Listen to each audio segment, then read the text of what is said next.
Good afternoon, everybody. Good afternoon. Good afternoon. Welcome to another episode of Keys Boxing Gym Talk. I'm your host, K-Rob216. Thank you guys for tuning in this good afternoon.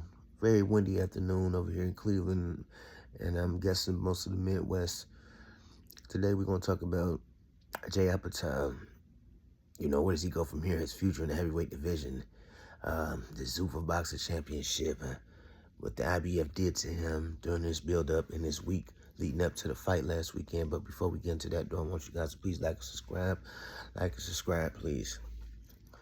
So for what I'm understanding with the IBF, they're trying to strip him. They're trying to strip him because of the Zuffa Boxing Championship. They don't recognize Zuffa Boxing Championship as a legitimate title or whatever. And so they stripped him. I have no problem with it. But, my thing is, like, you guys should have did it. IBF should have did this. I think the president of IBF is Daryl Peoples. Y'all should have did that as soon as the fight was announced. As soon as you knew he was about to sign with Zuffa Boxing, But now y'all want to strip him on the week. I think that was kind of wrong. I guess it was the Rule 5 or something like that. I don't know. One thing I do know, they didn't deserve that. Opetaia didn't deserve that. I don't know. I got mixed emotions with Dana White with the whole Zuffa boxing thing and stuff like that, because he says one thing at one presser and then another he says a different thing. Now, does he care about Opetaia and his future? I'm back and forth with that too. Yes, I see that he wants to build his stable. He wants to get the champions, the youngest, hottest champions and stuff under his Zuffa boxing stable and stuff like that. But I remember in the beginning stages of him building Zuffa boxing, he said that he doesn't want anything to do with the other four governing bodies, the WBC, the WBA, the IBF, and the WBO. He said that. And so I guess I'm thinking that the IBF are making him eat his words. I remember him saying that last year. He said that these divisions has too many belts. I'm starting to agree now, because now it's like 5 that people are going to be competing for. I thought 4 was a little too many. I still dealt with it. Well, I have no choice but to deal with it because I'm a fan watching. But I just thought 3 was the nice amount of belt organizations in boxing, to become undisputed and stuff like that. But this is a sticky situation, though, man. A very sticky situation, because you can see the emotions in Jay Opetaia's face after his unanimous decision victory over Brandon Glanton. Which he did a good job, by the way, man. He did something different that I didn't expect him to do. He stuck and moved against a big power puncher and Brandon Glanton. But it makes the situation sticky now, because now, they're trying to strip him. But now Dana White is filing a lawsuit against the IBF.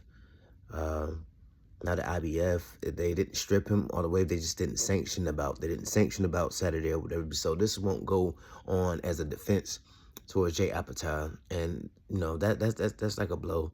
That's a low blow for real.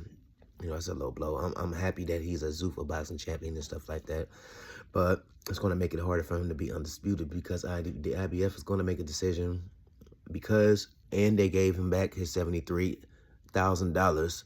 The sanctioning fees, they gave it back to Jay Opetaia and his team.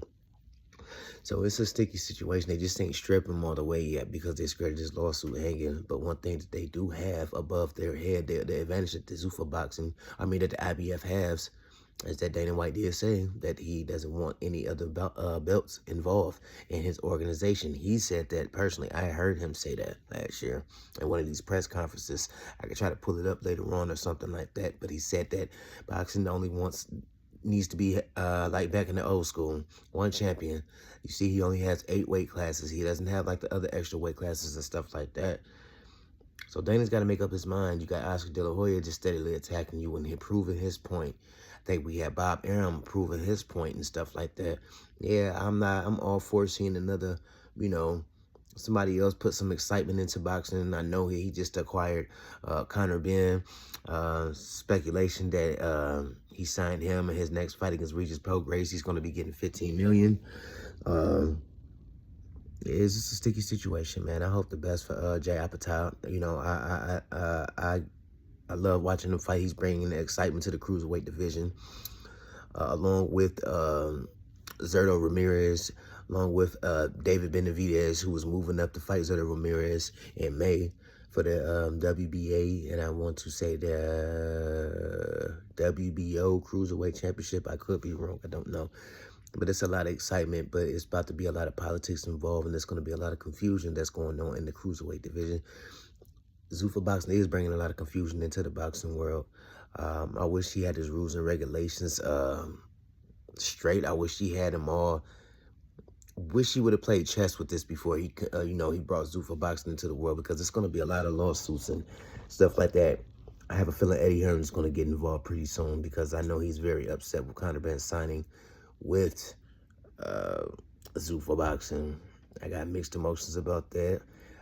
Eddie Hearn was with him to the end. He got him some fights in America when he tested dirty for, PEDs.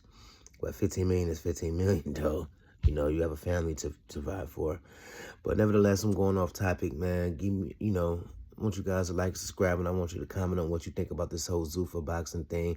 Do you think that Jay Opetaia was did wrong, which I do think he's been wrong, or do you think that the IBF are justified on what they're doing right now? Let me know, man.